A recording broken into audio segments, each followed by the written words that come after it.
Hello and welcome to Talkin' Baseball. We've got about 1 week left of the regular season. Things are happening. Baseball's going on. Let's do it.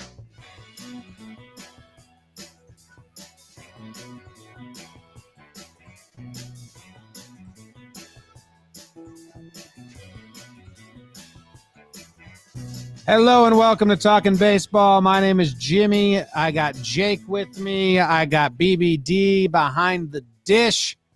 I'm coming to you from New Jersey.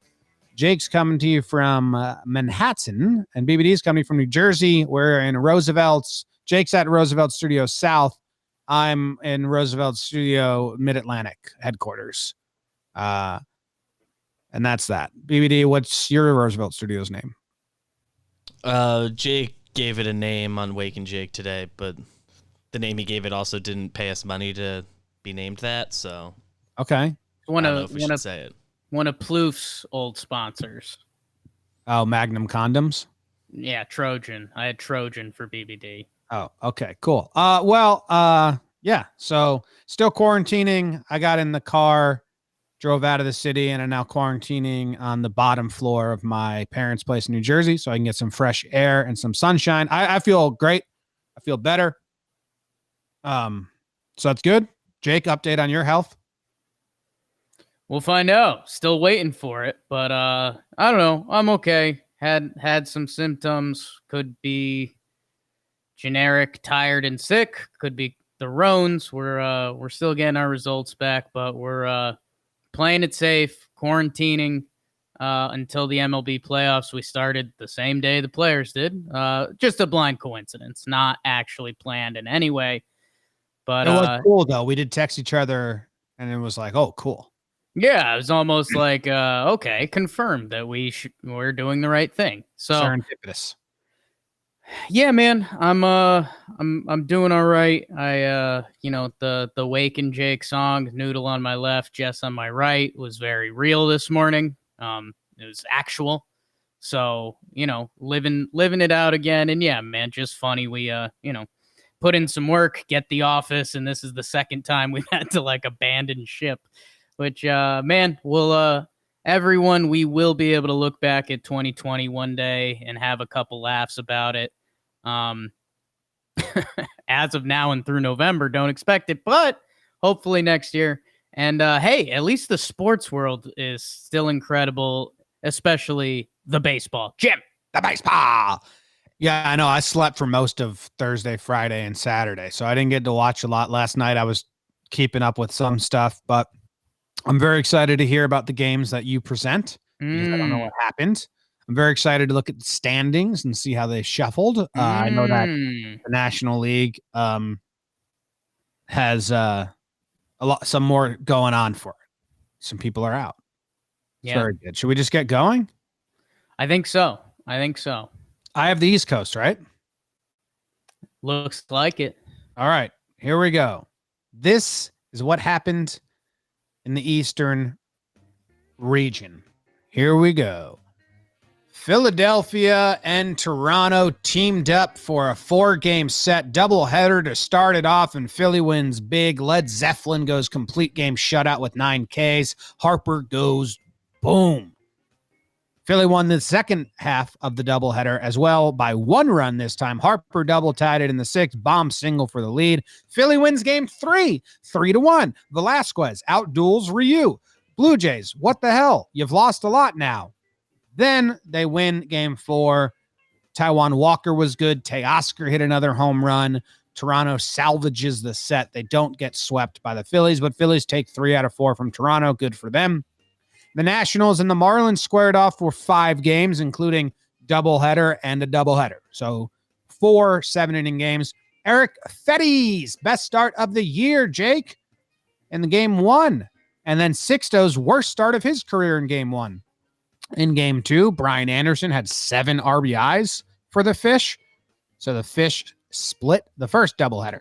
Then they have a regular old game. Miami wins 7-3. Patrick Corbin had a bad outing. Then they have another doubleheader, and the Nats win 15-0 in game 1. And then the Fish win 2-1 In game 2, Alcantara with a nice outing. 6 innings pitched, 1 earned run. So the Nats win 2 and the Fish win 3 of the 5 games there. Miami just keeps on going. The Braves and the Mets had a 3-game set. Atlanta won 2 of them. The Mets won 1 of them. Max Fried made his return. He threw 80 pitches, 5 innings pitched, 1 earned run. He went up against Matz, who sucks for the Mets. Braves won big, 15-2.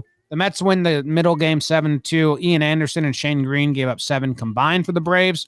So there's some scary stuff for the Braves, who are just like have a magnifying glass for every pitcher that takes the bump. In game 3, the magnifying glass shined bright on Kyle Wright, who pitched really well. Him and Porcello dueled for a while, and then the Mets bullpen blew it. Acuna came alive. He had the home run, a double, 4 RBIs on the day.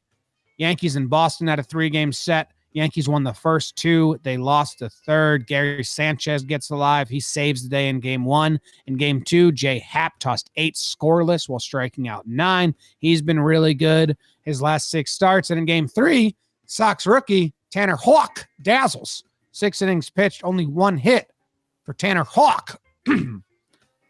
Rounding it out, the Rays and the Orioles, they played 5 games.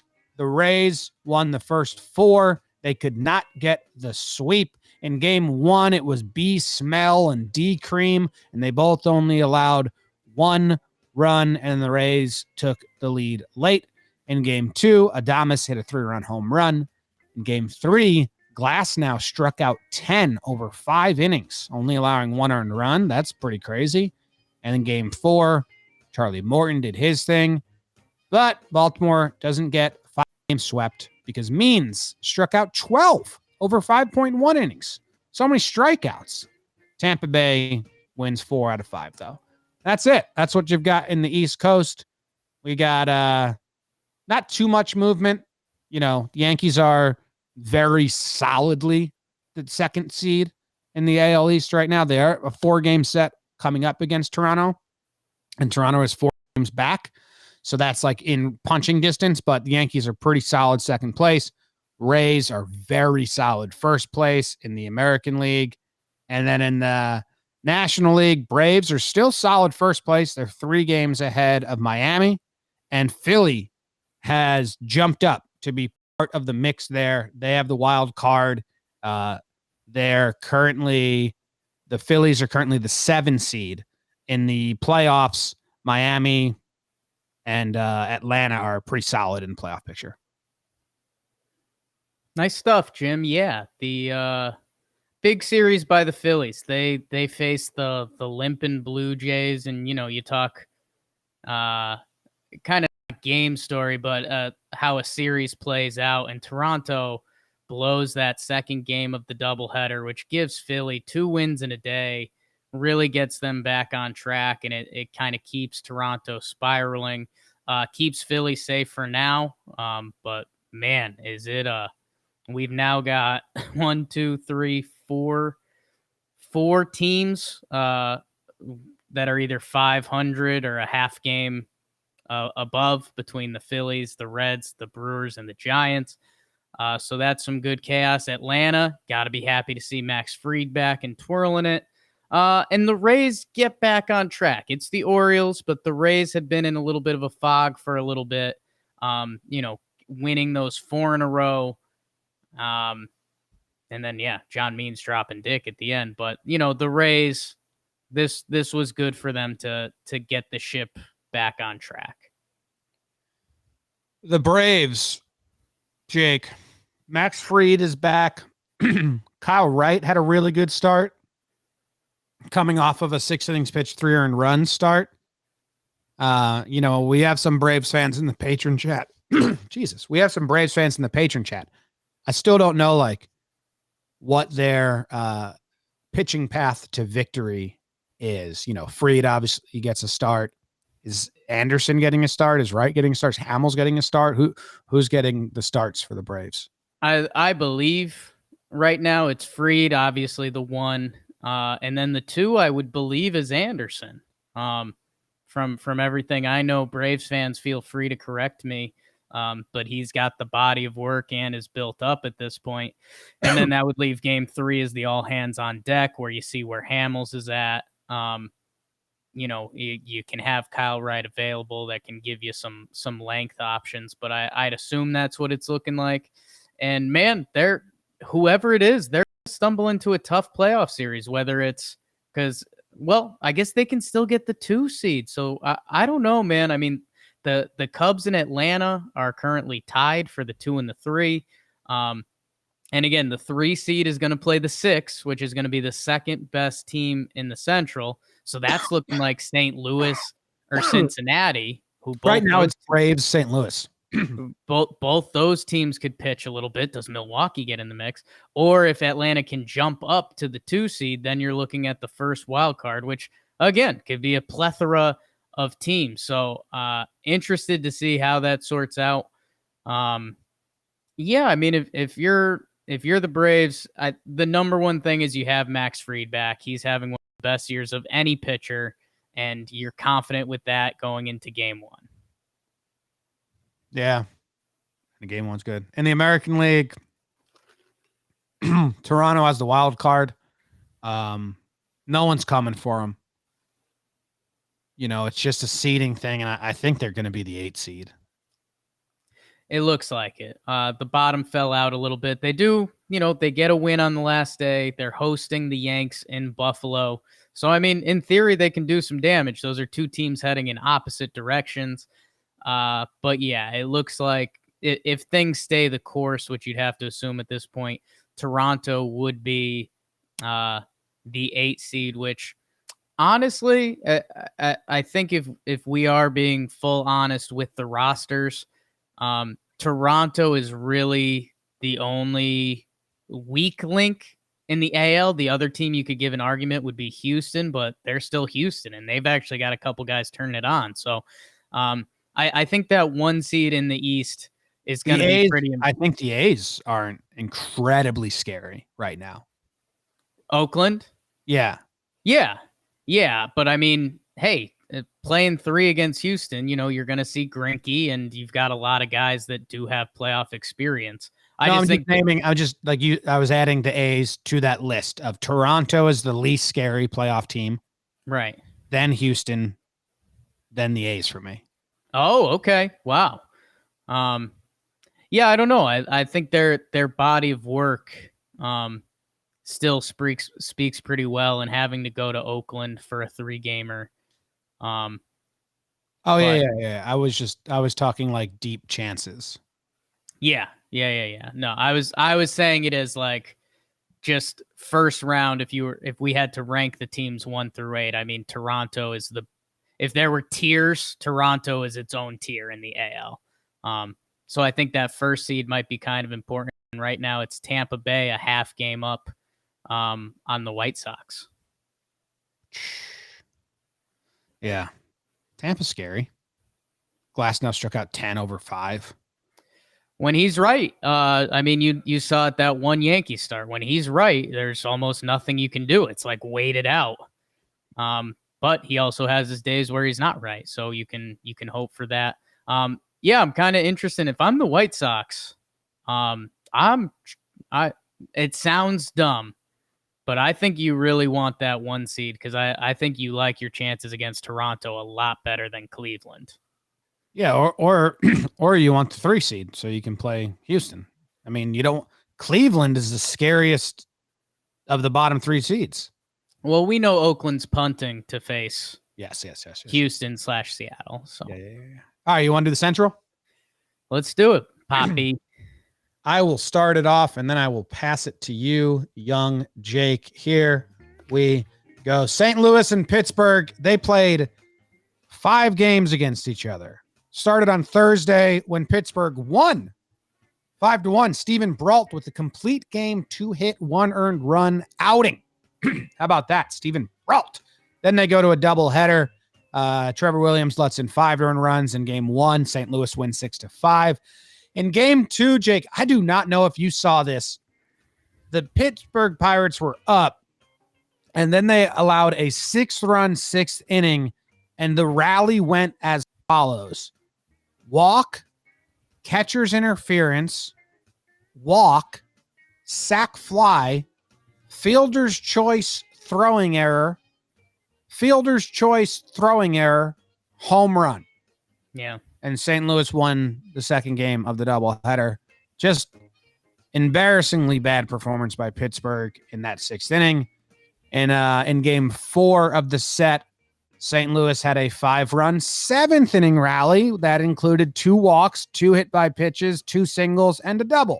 So another Pitt lost more than you won, but I'm not trying to take anything away from you. I'm just trying to shine a light on Pitt. What the hell, dude? Just some terrible innings out of Pittsburgh. And then St. Louis won the last game 2-1. I believe that was a clean win. I didn't take any notes because I was asleep. St. Louis wins 4 out of 5 against Pittsburgh. Much needed 4 out of 5. The White Sox and the Reds squared off for a 3-game set. Reds win game 1. Castellanos, Barnhart, Votto, and Winker all go deep. The bats are coming alive. In game 2, they have Bauer on the bump. He goes 7 innings pitched, 2 earned runs, but the bullpen gives up 3 more, and that was bad because Keuchel and co. held the Reds scoreless. White Sox win the middle set, but Cincinnati wins the series. Jake, I think it's like their 3rd in a row. We can talk about Cincinnati as much as you guys want. They're doing what we've wanted them to do all season. They're pretty scary now. In that game 3, the White Sox walked 11 batters. So White Sox, what up? I think it was Dylan Cease in the pen. They walked 11 batters. Cleveland and Detroit, played 4 games in Cleveland. They needed some wins badly. They win 3 out of 4 from Detroit, and they get some good pitching, and they get some good hitting. Jose Ramirez takes rookie Casey Mize deep twice in game 1. In game 2, Plesac went 7.1, 0 earned runs, 11 Ks to get the 1-0 win. In game 3, Detroit actually won. Daz Cameron had a go-ahead single, so that's fun for him. And then does Detroit split? No. Cookie Carrasco shuts them down. 7 innings pitched, 1 hit, 0 earned runs, 11 Ks in game 4. Cleveland wins that one to take 3 out of 4 against Detroit. Gardenhire retired in the middle of this series. So Detroit had a turnover at the manager position. What else happened in the Central, Drake? Okay, Jim. The Cubs hosted the Minnesota Twins. Trevor's Minnesota Twins in game 1's Kyle Hendricks with some might call a standout performance of sorts. Wink. The only run scored in this game was a Willie Contreras RBI single in the first. Rich Hill looked pretty good himself, but 1-0 Cubbies. Twins bounce back the next day. Big Mike Pineda. People in Minnesota are talking about him. He goes 5 shut. A 5-run 7th by Minnesota. Alec Mills, your guy, Jim. He ran out of gas. Maybe, didn't watch, but that's what the box score told me. And then Sunday Night Baseball, the Twins come back 4-0. Berrios heard everyone in Minnesota talking about Big Mike. He goes 6 shut. Max Kepler home run, starting to salvage his season a little bit. So Minnesota takes 2 out of 3 from the Cubbies. And then Kansas City at Milwaukee, and boogity, Jim. The Brew Crew sweeps. Yelly with a homer in the first, but his was only a solo. Jacob Nottingham with the grand salami, and Arcia, our guy, 3-run homer, 9-5 in the first. In the second game, holy sleeper Cy Young, Corbin Burns. Learn the name, people. 6 shut, 9 Ks. His ERA is down to 1.77. Ryan Braun, a friend, with a home run. And then for the sweep, it's Jim's Dan Vogelbach. He hits 2 Vogel bombs, 5 RBI. Lindblom with the W. Milwaukee sweeps. They are up to 500, and that's what's going on in the Central. So, great job by both of us. We were great. Thank you. White Sox and the Twins have clinched. No one's clinched in the NL Central. And, the Cubs are in first place. They have a 3.5 game lead on the Cardinals, who are 2 games above 500. The Reds are 500. The Brewers are 500. Jim, I've got good news. I'm going to be the first to announce it. The Cubs have clinched. They've got 4 coming up with the Pirates. So. Okay, great. Yeah. Big time. Jake called it. Yeah. Not Heard it like here. not like you predicted it, like when you call a state in the election, Yes. like you're just so confident. The ballots are in. Yes, like you've called it. Like, Yeah. okay. Yeah, no, it's a mess, man. Cincinnati right now is the 8 seed because they're 500 and only because they're 27 and 27. The Brewers are also 500, but they're 26 and 26. The Giants are also 500, but they're 26 and 26. So because the Reds have played, 2 more games, they're ahead right now. Like, and they're in the 8 seed, but it's like the weakest position in the 8 seed ever. This is a mess. It's a mess, Jim. I've got something exciting for you. The Brewers and Reds are about to play 3 in Cincinnati, so we will get some separation there, and it feels like those teams somewhat control their own destiny, and then the Brewers finish with 5 against the Cardinals. So, this is going to continue throughout. And, how funny would it be, like, imagine if the Phillies slip up, we could end up getting 4 NL Central teams, this division that we've put down all year. Well, you also have the Giants who are hosting the Colorado Rockies for 4 games, looking at the Reds and the Brewers saying, hey, you guys beat each other up. We'll just try and sweep these rocks into the old dustbin and walk away with this. This is a fun week for standings right now with these 3 teams. It is. And it's race for 30. Roosevelt's had the race to 20. The race for 30 is here. And I think the way that this season has been going out, I want to say that pretty much all of these teams are going to back their way in. Maybe we'll have one team that comes in confidently and we're proud of them. Maybe it's your Phils, Jim. They've got 4 with the Nats who have pretty much given up.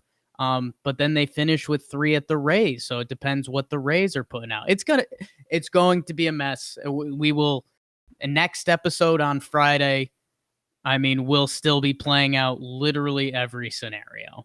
I hope one team's out of it on Friday. I don't think so. Yeah. Maybe though. If the Reds or Brewers decide to sweep, that really helps. But then the Brewers would have 5 with the Cardinals, like it's still there. The Indians needed some wins. They had lost 8 in a row, and they get 4 against Detroit, and they win 3 out of the 4. And they get some good pitching matchups as well. They're one of the scarier teams, and they're going to be that 6 seed, like we said, or 7 seed, like we said. Their top 3 pitchers are pretty good. I think there's some awards coming their way or some whatever, wink, wink. But yeah, it's fun. It's fun. They're good. Good for them. And good for the Twins. The Twins clinch and they take 2 out of 3 and they get some good pitching performances as well. And they retake the 4 seed and get home field advantage, which, I guess the only people that care about this are Twins fans and Yankees fans, but I think it's very important. I really do. Who gets that 4 seed and gets to host the series between the Twins and the Yankees? Two best home records in the AL. It might be in all of baseball between the Twins and the Yankees. Twins, they've got an off day today, and then they'll host the Tigers for 2. So they're saying we're going to win both of those. And then they finish hosting the Cincinnati Reds for 3, who those games may mean a lot more to them technically than they do Minnesota. So that's kind of the big what to watch for in the AL is that kind of 4-5 with the rest of it being matchups. In the NL, it's literally everything except the Dodgers. What about yeah. Let's do the West so we can round this out. You got me? West so we can round it out. I hope so. West Coast update from young Jake. Jim, I know this was a series you were getting excited for. The Padres versus the Mariners. Padres take 2 out of 3. The first game, I think what's important is Chris Paddock 6-inning shutty. Look at the Pelicans, Manny Machado, 2 home runs in that game. San Diego takes the first. Seattle bounces back. Justice Sheffield, 6 innings pitched, 1 earned run. Ty France and Luis Torrens, 2 of the people that got traded to Seattle, had ribbies in that game, but San Diego takes the last one in 11. That was ugly box score how they did it, but they did it, and San Diego is going to the playoffs for the first time in 14 years. Good job, Padres, baby. Texas at LAA. God, disgusting. Both of you teams. Pujols, 2 home runs. He passes LAA. He passes Willie Mays, not LAA. So that's pretty incredible. Ohtani homered. Kyle Cody got his first MLB win. I'm not even going to tell you who won the games because it just doesn't matter. San Francisco at Oakland. Jim, the first 2 games are 6-0. Chris Bassett, 6.2 shutty. His ERA is down to 2.57. Matt Olson with the 3-run home run. In the second game, baby Jesus Luzardo with 6 shut. Jake Lamb homer. How about Jake Lamb coming back? And Jake Diekman, my guy. Going to talk about him a little later as well. San Francisco gets the final game, 14-2. Tyler Anderson good, Mike Minor bad. Crawdaddy and Ruff with 4 ribby days. And then the Dodgers, they take 3 out of 4 from my Rocks. They win the first game 9-3. It's tied at 2s in the 7th. Dodgers put up a 6-spot. Seager and Rios homer. Dodgers 15-6. Mookie Belly, Taylor 3 RBI days. Kershaw the next day, 7 innings pitched, 1 earned run. And then your guy Antonio Senzatella goes 6.1. 1 earned run. A 3-hit day for Fuentes. Reminder, still Arenado's cousin. He's hitting 348 this year. Go get it, Josh Fuentes. And then Arizona at Houston. The Zach Bowl, game 1. Gallen outlasts Greinke. Cole Calhoun with another 2-homer game. Get hot to finish the year, Cole Calhoun. But then Houston takes the final 2, both 3-2 victories that Houston was down 2-0. Luke Weaver improves his record to 1-8 on the season in the second game. And then in the final game, Mad Bum and Urquidy were both good, but 2 times the Springer Dingers and 1 was inside the park, John. Houston comes back. They win the series, and that's what's going on in the left coast. Wow. Oakland clinched a playoff spot. There will be basically the 1 seed coming out of the West. Houston is 6 games behind them. So they'll be the 2 seed. And they're 1 game over 500. In the NL, as you said, Padres clinched, Dodgers clinched, and the Giants are 500. Still hanging around, still fighting it out. But Rockies are out. You have any hope for the Rockies? We can say they're out, right? They're playing 4 versus the Giants, like you'd mentioned. I wanted them and the Mets, who I also had paired with the Brewers, who got their sweep and they're back in it. I wanted them to each have 2 losses available. Like you could finish this week, and you go 5-2. That's realistic. Each team kind of blew 1 game in their series, and you have to assume that's the dagger. If you're a Rockies fan, you're saying you're taking 4 from the Giants, and that's going to right the ship. Not looking great. Rockies fans always have hope from their miraculous year. What was that? 06, 07. But no, they needed to split with the Dodgers, and they didn't do it. All right. And the Mets were out on the Mets as well? Yeah, again, I wanted both those teams to go into this last week having 2 losses to give up to get to 30 wins. And the Mets, they were in that last game with the Braves, and they had nothing, couldn't get a run across, and then their pen blew it. So you'd have to assume they're dead, minus straight miracles at this point. Okay. Good to know. I agree with you. Which team has the most amount of games left? So the Twins only have 5 games left, Jake. Dodgers and the Rays and a lot of other teams have 6. Who's got the most? Yankees have 7. Cardinals have 10 left. Yeah, Jesus. But I thought the Cardinals don't have any more doubleheaders. Let's see. I mean, they've got a 5-gamer with to finish out the year. Yeah, they have one doubleheader left on Friday. So does that math work out? Are they going to come short of games? 1, 2, 3, 4, 5, 6, 7, 8. Yes, they're going to come short. Jesus. Is that going to be a disaster? They're only going to play 58 games according to this. Unless there's doubleheaders that have been scheduled that just aren't on Baseball Reference's calendar. Yeah, I mean, I'm looking at another calendar, and they've been there kind of throughout the season. So, I mean, God, how ugly is that going to be for baseball if we get into decimal points?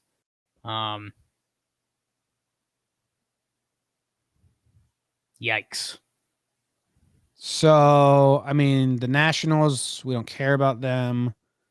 The Giants have 8 to go. Okay.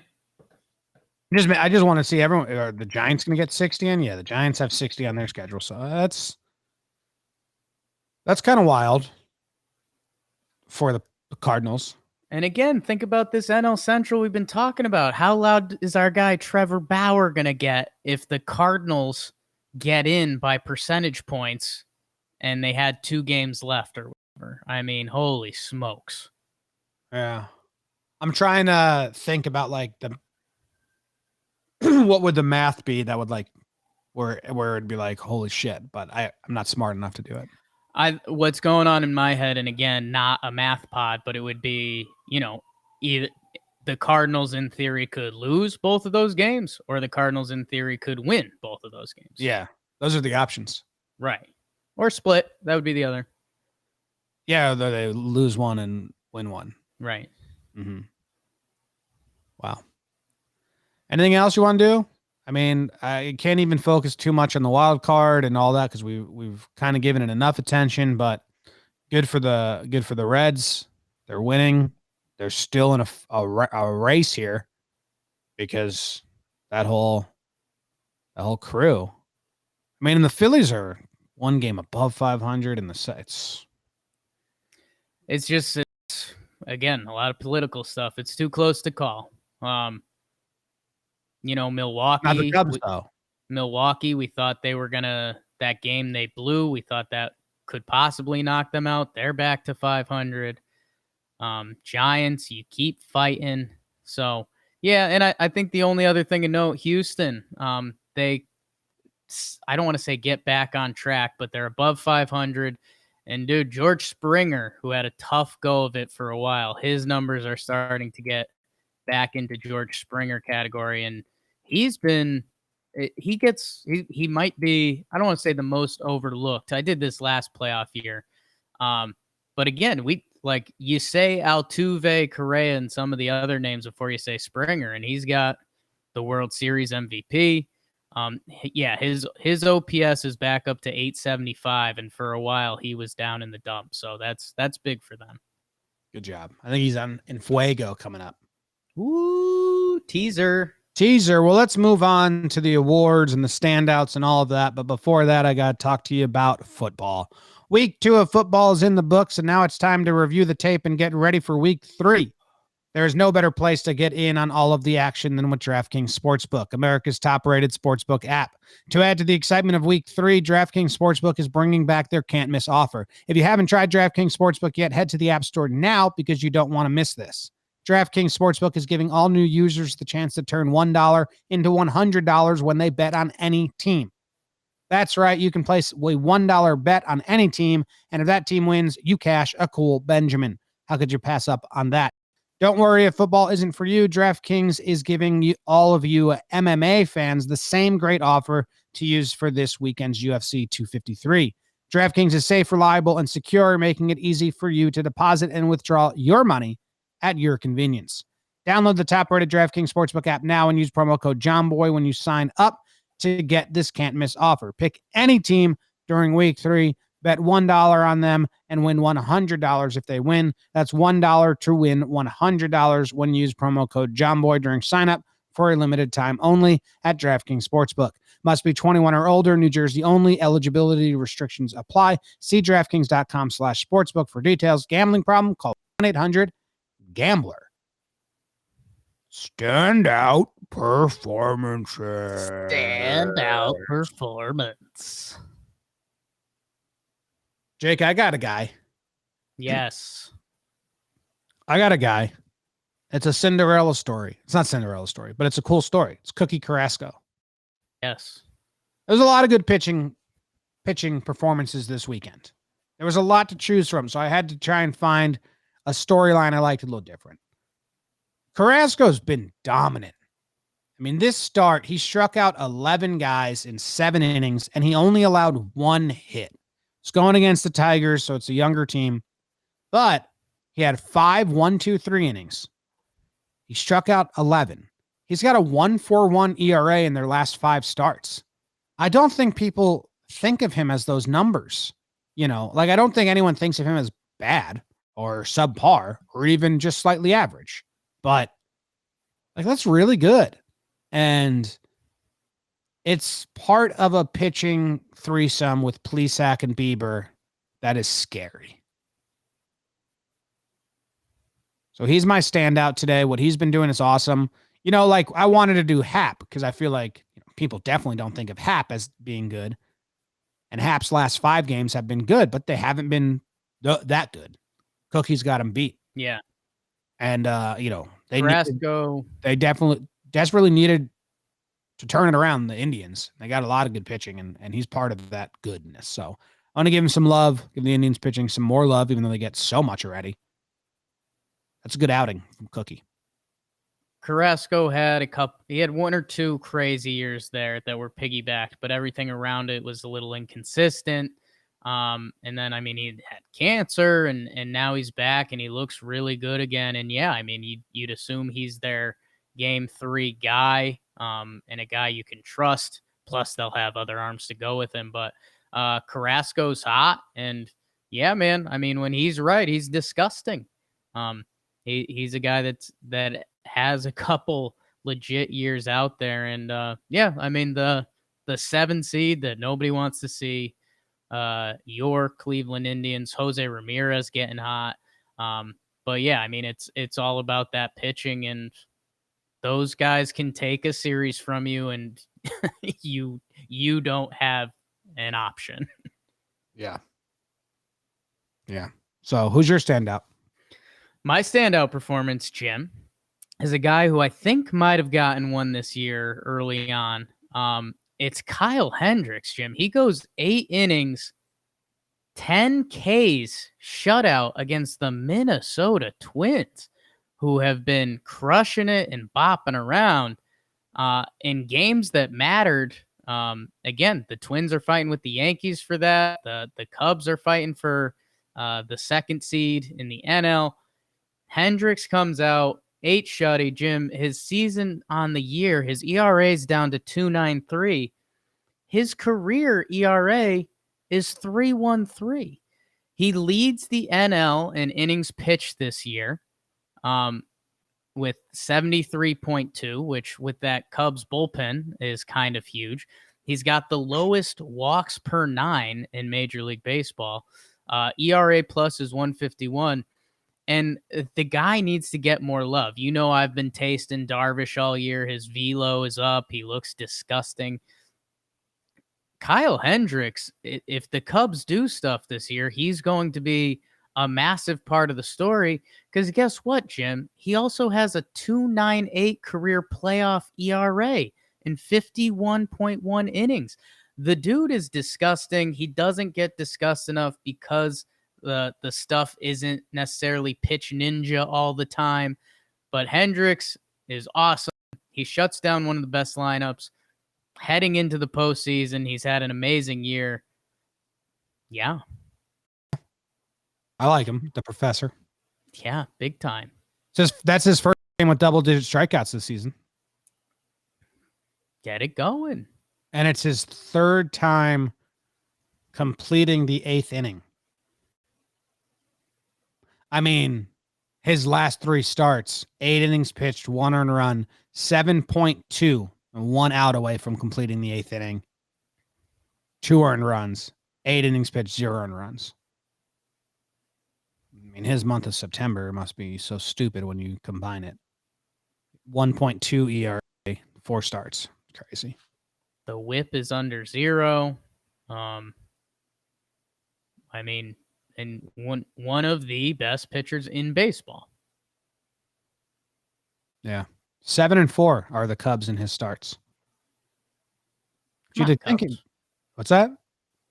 Like, give me 8 and 3. Cubs, I know you'd expect that to be better, right? A little bit. Yeah. Who cares? Cubs fans. Cubs fans. Good standout, Jake. Thank you. Very well done. Very well done. Next up. Dirt nasties on Fuego. That means I'm on fire, baby. Like Waco. You put some guys on here. I did, Jim. I did. Let's see. I'll go. I'll do some of the hitters, and then save me my guy Jake. God damn it. How about this outfield crew, Jim? Your guys, Cole Calhoun.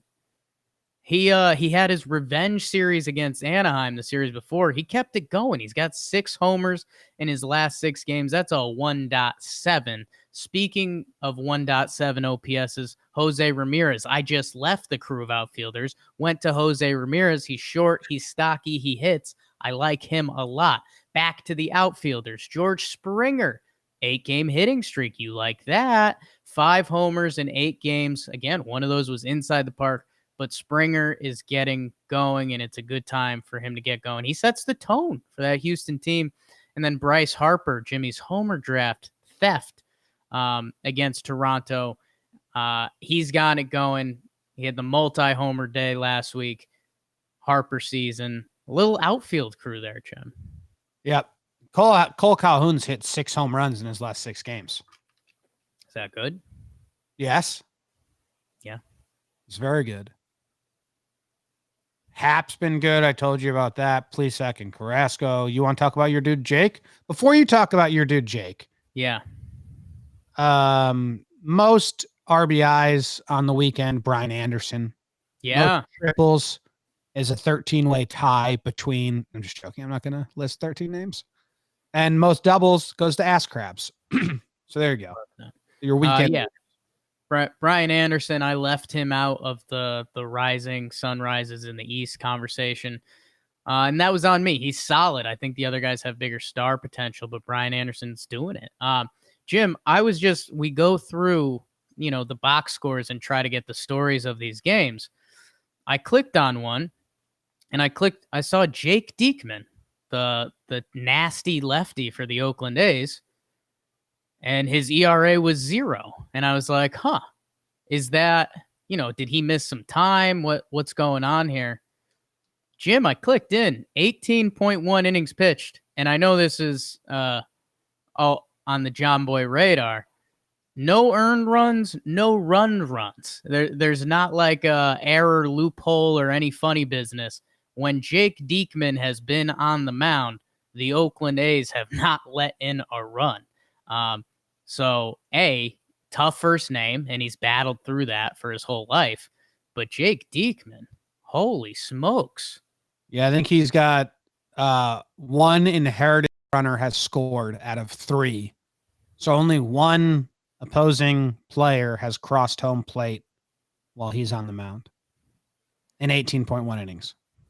And it's been tough to give the relievers love this year. It's such a small sample. But I just thought it was funny. I mean, the Hader storyline was going for a while. His ERA, and again, reliever ERA, but Hader's ERA is up close to 5. Jake Diekman, a disgusting lefty. Good for him. Good for him. Yeah. It's hot. Feeling it. Well, do you want to do the Roosevelt's race to 20? I mean, it's already been won, but I have news for you, Jake. Tell me the news, Jim. Voigt's won the race to 21. Yeah, big time. It just keeps going. And I think we only have one other player that's on pace for 20 at this point. I think everyone else has bowed out. I believe Jose Abreu is the only other person that's on pace to hit 20. Trout bowed out. He's on pace to hit, no one else is even on pace to hit 19.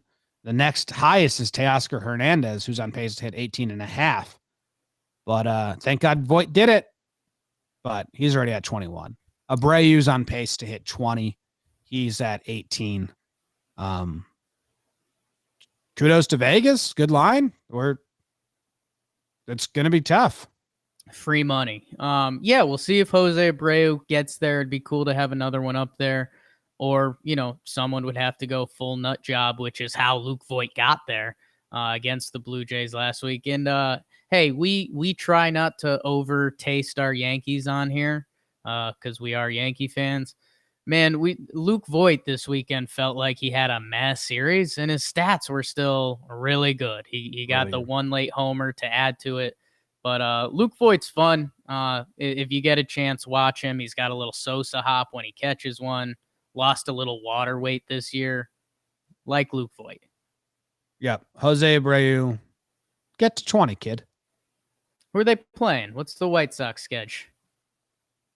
The White Sox are playing the Cleveland Indians. Cleveland and the Cubbies. So he's going to have to earn it.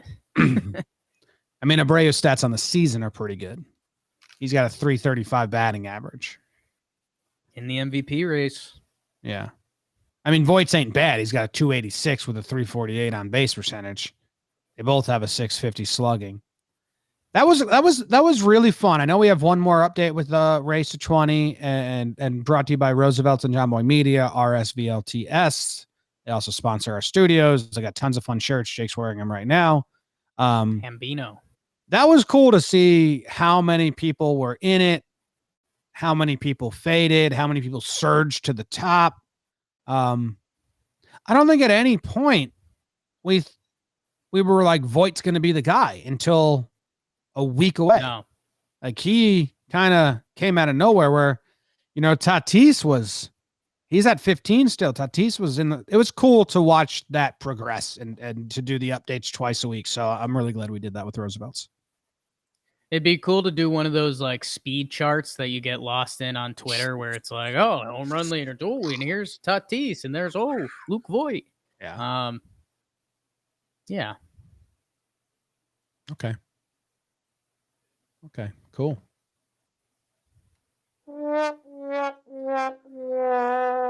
Slump Watch. Slump Watch. Jake, I have some interesting ones for you. Please. Dansby Swanson. Remember I threw him on last week and we were like, well, he did have the big home run, so the series wasn't all that bad. It kept going. He doesn't have a hit, or he's got 2 hits in his last 9 games, 2 for 37. The slash line is a 0.54 batting average or 163 on base percentage. 9 games now, so it's a decent enough sample. He's in a slump. I think we can say he's slumping right now. He's having a great year. So hopefully a little slump reboosts the energy before the playoffs for Dansby. But that's there. Lindor, big fish, 1 for his last 18 in his last 5 games. He's not hitting. Trent Grisham, he doesn't have a hit in his last 4 games. He's been a piece for San Diego all season. JD Davis line this weekend is really interesting, Jake. So he actually got walked like 6 times. Something like that. Let me find it. It was a stat line that I knew you'd find interesting. Okay. JD Davis got walked 6 times. He went 0 for 8 with 6 walks.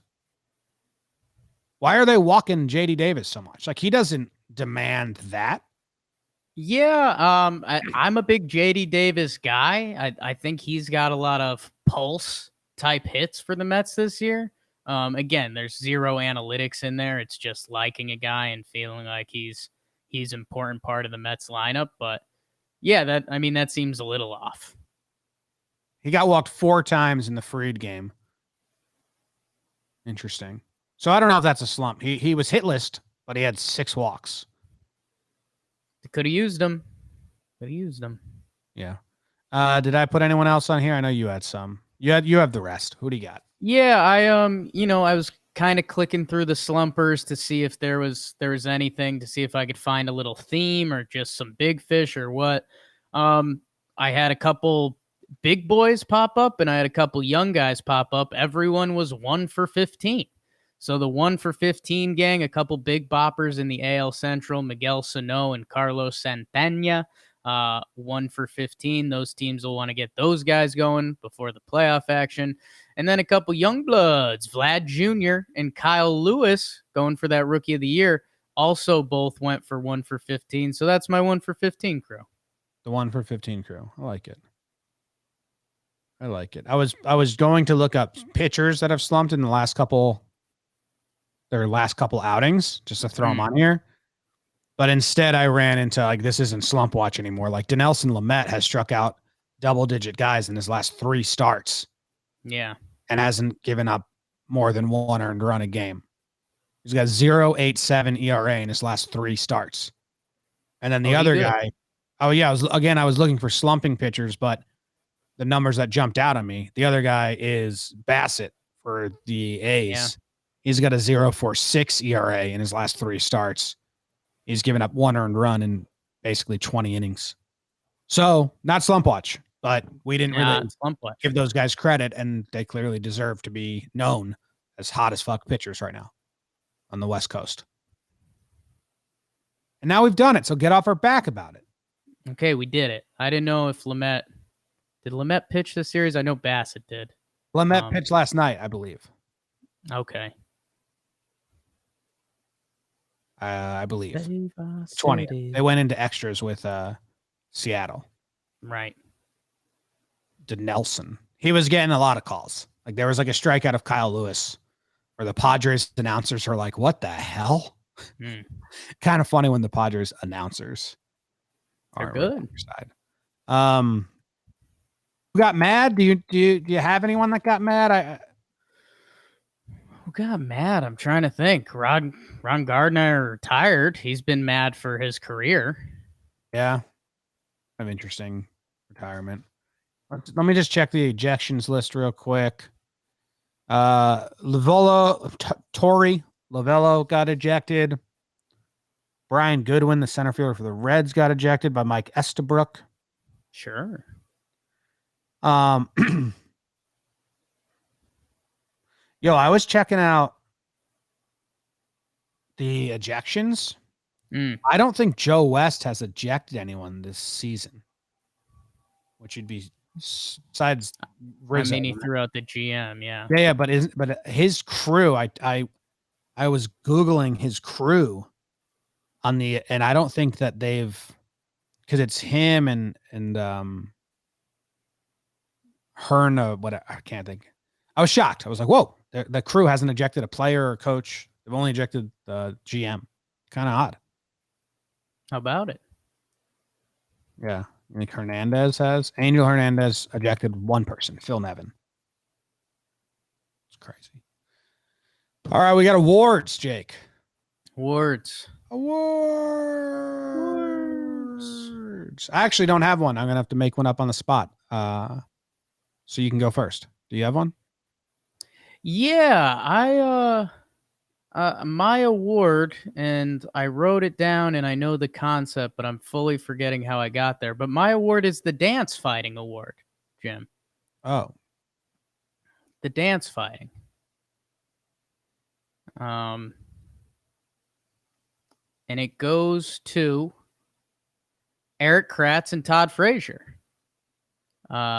2 of the most beloved guys in baseball this weekend took the bump and threw some knucklers that were dancing a little bit. Kratzy's was actually like good. Kratzy's was good. Todd's was pretty loopy and he got a lot of love from the ump. But I don't know. I just thought it was funny. I mean, genuinely, if you did a most beloved guys in baseball, like silent vote, I think these 2 guys would end up on the top 5. They both ended up on the bump. They both ended up throwing knucklers. I mean, Kratzy's was awesome. A good slow-mo knuckle replay. You know I'm a sucker for that. Oh, it was great. And his was like a violent movement. The ball didn't rotate at all. It was awesome. So I don't know. I just thought that was fun. Get it out there for the people.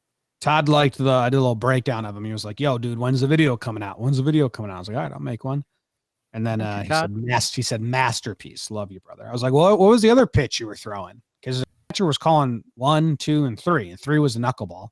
He said 1 was a fastball, 2 was a cutter, 3 was knuckleball. I don't know how much the cutter was different from the fastball there. Oh, Jim. But that's fun. That cut fastball from Todd Frazier. Sad to Forget award. Sad to Forget award. It's my everyday. Wow. Think so?